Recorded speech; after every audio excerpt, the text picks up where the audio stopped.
आज हम पढ़ेंगे एक चर वाले रैखिक समीकरण। क्या पढ़ेंगे? एक चर वाले रैखिक समीकरण।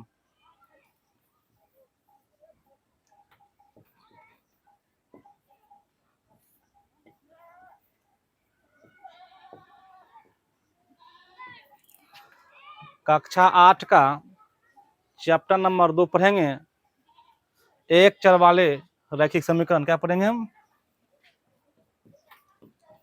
एक चर वाले रैखिक समीकरण। 2.1 का क्वेश्चन नंबर 1 को हम लोग सोल्व करेंगे। चलिए देखते हैं। पहला है 3x बराबर 2x प्लस 18। ये पहला है। चलिए कुछ लोग हम बेसिक जो हमारे मैथ में जो उपयोग होने वाला सवाल है, जो बेसिक कंसेप्ट है, हम लोग उनको एक बार रिवीजन कर लेते हैं। चलिए, ये प्लस है, बराबर यदि उस बगल जाता है तो माइनस होता है। यदि ये माइनस है तो बराबर किस बगल आता है तो क्या होता है? प्लस होता है। यदि यहाँ गुना है, यदि इस बगल जाएगा तो भाग होगा। यदि इस बगल भाग है उधर जाएगा तो क्या होगा? गुना होगा। यदि इधर माइनस है उधर जाएगा तो क्या हो जाएगा? प्लस होगा। ये कंसेप्ट आप लोग याद रखिएगा, क्योंकि ये कंसेप्ट बेसिक कंसेप्ट है, कहीं भी इस्तेमाल होता है। क्लास 9th में पढ़िए या 10th में पढ़िए या 11th में पढ़िए, कहीं पढ़िए, ये लोग आपको फिजिक्स, केमिस्ट्री, मैथ में काम आने वाला बहुत इम्पोर्टेंट बेसिक बोला जाए बेसिक फार्मूला है। ठीक है, आप लोग इसको सॉल्व कीजिए। देखिए यहाँ क्या है, 3x है, 3x बराबर, देखिए 3x है, ये 2x है। 2x के आगे कोई सिंबल नहीं है, यानी कोई कुछ नहीं है, चार्ज नहीं है, यानी प्लस में है। हम यदि इसके आगे बराबर है, यदि हम इसको इस बगल करते हैं तो आ जाएगा माइनस में। क्या आ जाएगा? -2x बराबर का 18। अब देखिए यहाँ 3x है, ये 2x है। जब 3x में 2x घट जाएगा तो क्या बचेगा? 1x, यानी 1 लिखा नहीं जाता है, लिखा जाता है x। x बराबर 18। चलिए इसका सही आंसर हो जाएगा x बराबर 18। यही होगा इसका सही आंसर। क्या हो जाएगा? सही उत्तर।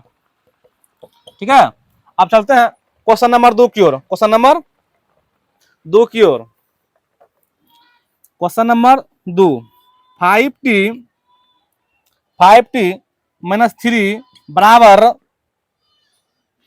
3t minus 5। चलिए नेक्स्ट क्वेश्चन है। चलिए आप क्वेश्चन सोल्व करते हैं। देखिए यहाँ करना क्या पड़ता है, जो एक जात का होता है उसको उस जात के पास भेज दीजिए, और जो विजातीय है विजात के साथ भेज दीजिए, आंसर निकल जाता है। देखिए इसके साथ टी लगा हुआ तो 5t। अब देखिए ये 3 है, 3 के पीछे कोई सिंबल नहीं है, इसको छोड़ दीजिए। अब यहाँ देखिए बराबर किस बगल, यहाँ आपको मिलेगा 3t, यानी कि इसके आगे कोई सिंबल नहीं है, इसको इस बगल भेजिए, यानी कि कोई सिंबल नहीं है करने का मतलब प्लस में होगा। यदि इसको इस साइड भेजिएगा तो माइनस 3t माइनस का 5, जो माइनस में है वो माइनस में रह गया। अब ये 3 जो है ये माइनस में है, यदि बराबर के उस साइड जाएगा, बराबर के यदि राइट साइड जाएगा तो क्या हो जाएगा? 3 माइनस में है, उस साइड जाएगा क्या हो जाएगा? प्लस हो जाएगा, 3 प्लस। ठीक है, अब हम 5t है माइनस 3t है। ठीक है, माइनस क्या है? 3t है। अब देखिए 5t माइनस 3t घटेगा तो क्या आ जाएगा? 2t बचेगा। क्या बचेगा? 2t बराबर, यहां देखिए 5 में 3 जुटेगा, यानी कि आप 5 रुपया किसी से कर्जा लिए हैं, आप उसको 3 रुपया दे दिए, कितना बचेगा देने के लिए? 2 रुपया। चलिए इसीलिए अब देखिए क्या होता है, टी कोई अंक गुना में है, यदि गुना, देखिए गुना में है ना, गुना में है, बराबर उस साथ भेजिएगा तो कहाँ जाएगा? भाग में, 2/2। इसलिए आंसर कितना आया? टी बराबर 1। ठीक है, चलिए क्वेश्चन नंबर 3 को अब देखेंगे हम लोग। 5x question number 3, 5x plus का 9 बराबर 5 प्लस 3x। क्या आपका 3 नंबर क्वेश्चन है। 5 प्लस 9 बराबर 5 प्लस 3x है ना जी। 5x है यहाँ। चलिए अब हम क्वेश्चन को सोल्व करते हैं। 5x x वाला जो टर्म है उसके साथ कर दीजिए माइनस का 3x बराबर 5 प्लस में सट जाएगा तो माइनस में, ठीक है। 2x और माइनस का 4 कट जाएगा, इसलिए x बराबर हो जाएगा -2। क्या हो जाएगा? -2। 3 का भी आंसर निकल चुका है। अब हम लोग क्वेश्चन नंबर 4 की ओर चलेंगे। क्वेश्चन नंबर 4 क्या है, एक बार क्वेश्चन देख लेते हैं। 4z प्लस 3, 4z प्लस 3 बराबर 6 प्लस 2z। क्या है? 2z। देखिए आप देखिए यहाँ इस जगह x रहे या y रहे, कुछ भी रहे, हमको सोल्व करना है। चलिए 4z प्लस का प्लस है, इस साइड आएगा तो माइनस, 2z 6 इस साइड जाएगा तो माइनस में, 4z जब घटेगा तो क्या बचेगा? 2z बराबर का 3। अब देखिए z बराबर हो जाएगा, z बराबर हो जाएगा 3/2। ये हुआ 4 का सही आंसर। क्या हुआ? सही उत्तर। अब चलते हैं क्वेश्चन नंबर 5 की ओर। 2x माइनस 1, 2x माइनस 1 बराबर 14 माइनस का x। चलिए क्वेश्चन नंबर 5 देखते हैं। 2x माइनस का x है, इस साइड आएगा बराबर किस बगल आएगा तो प्लस का x बराबर 14, और ये माइनस 1 जो माइनस में है उस साइड जाएगा तो प्लस 1 हो जाएगा। 2x प्लस x 3x हो जाएगा और प्लस का 15 हो जाएगा। कटेगा तो कटा दीजिए, 5 तिया 15, इसलिए x बराबर 5 हो जाएगा। ठीक है। अब देखिए क्वेश्चन नंबर 6 की ओर चलते हैं हम लोग। क्वेश्चन नंबर 6 पे जाएंगे। कहाँ जाएंगे? Question number 6। चलिए क्वेश्चन नंबर पहले सवाल लिख लेते हैं। 8x प्लस का 4, 3x माइनस 1 प्लस का 7। देखिए 8x प्लस 4 बराबर 3 गुना x माइनस 1 बराबर में 7 है। चलिए क्वेश्चन को सोल्व करते हैं। 8x प्लस का 4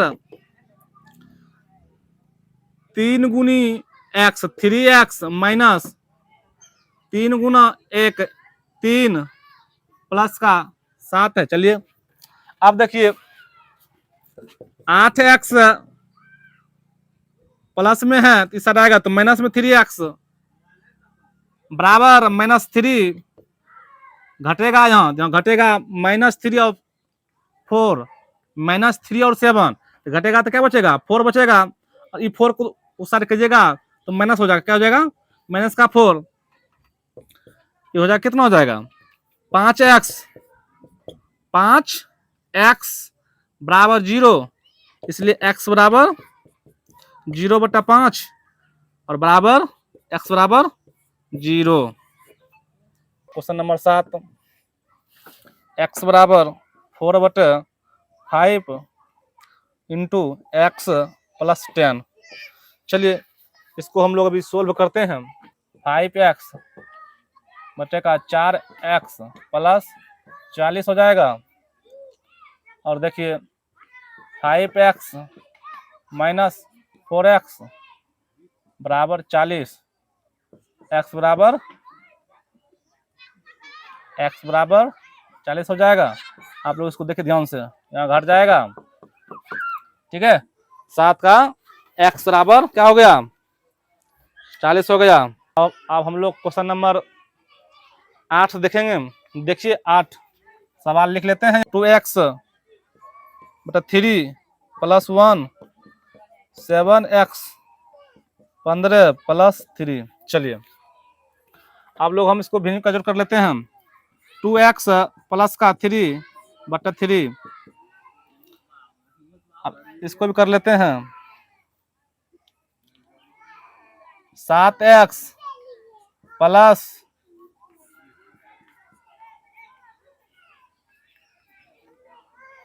45। चलिए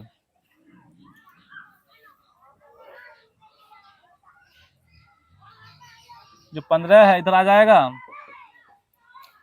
2x प्लस का 3 बराबर 3 इंटू 7x प्लस का 45।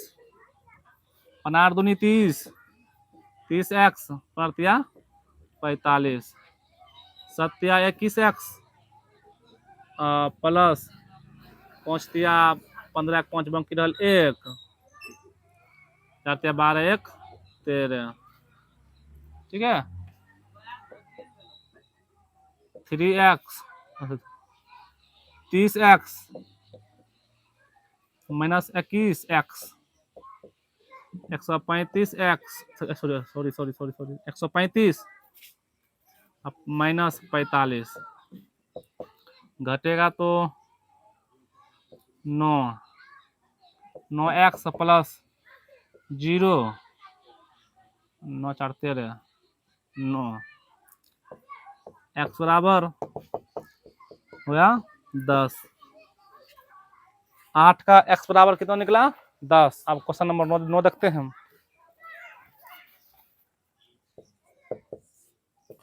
2y प्लस 5 प्लस 3 26 बटा 3 माइनस का y। चलिए 2y बिन का जोड़ कर लीजिए पहले। 6y प्लस 5 बटा 3 26 माइनस का 3y 3। चलिए वो दोनों का बराबर में है तो काट दीजिए। 6y 26 minus 3x 3y